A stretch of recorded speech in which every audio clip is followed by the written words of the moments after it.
Hello again. My name is JC Basinger. I'm the lead pastor of Hope Community Church. We are a church plant in Queen Creek. And it's July 2nd. Yesterday, July 1st, I sent an email to our church. If you want to be added to that email distribution list, if you will leave a comment below or go to hopecc.church and fill out a connect card, and I can add you to our distribution list. Well, I encouraged our church to, if they have fallen off the wagon with their Bible reading plan, many Christians at the beginning of the year endeavor to start a Bible reading plan, and because of finding it difficult to read the Bible, especially when you get past Exodus and get into Leviticus, or maybe because of COVID-19 and just the disruption and the disorientation that has come with that and continues to remain with that, people may have fallen off the wagon with their Bible reading plan. So at the halfway point of the year, 2020 being awesome, the halfway point, I encouraged our church to either retool or restart or reinvigorate the reading plan. And I encouraged each of us to look at the Psalms and the Proverbs. So I'm going to do a video series on the Psalms, and we'll be looking at Psalm 1 through 31.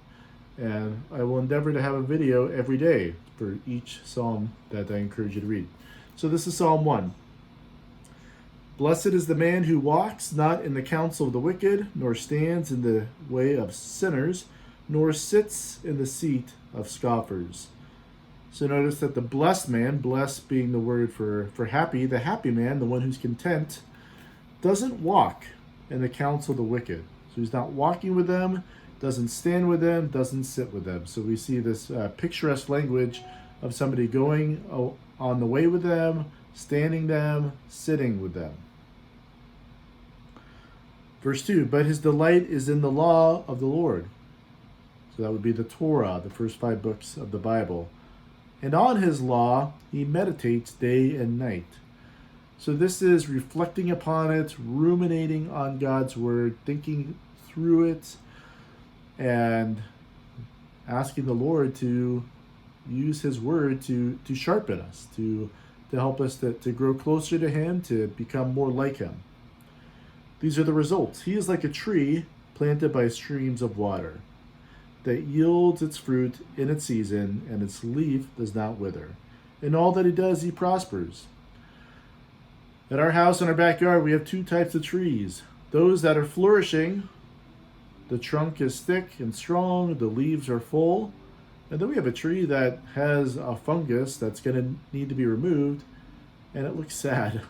There are not many leaves on it. It's wilted, it's in the middle of summer, and a lot of the trees have a lot of leaves out in Arizona, but this one is bare. And this is the comparison. When we're in God's word, when we're meditating on his word, we're like this tree that is prosperous, it's yielding good fruit. The wicked, or those that deny God, are not so, but are like chaff that the wind drives away. So they're like my other tree that's sickly. Therefore the wicked will not stand in the judgment, nor sinners in the congregation of the righteous. So of course, our church, we have a confession of sin each and every week because we acknowledge that we are sinners. That all of us have sinned in such a way that we're not worthy to be in God's presence. We're not worthy to be called a child of God. And that's where the grace of the gospel is so important, because it's through Jesus that we are both sinful, yet we are made right with God. It's his covering, his righteousness, his provision on our behalf. For the Lord knows the way of the righteous, but the way of the wicked will perish. And that's the confidence we have that God is going to make all things right one day, and we look forward to that day. So Psalm 1, hope this is helpful, and be on the lookout for Psalm 2.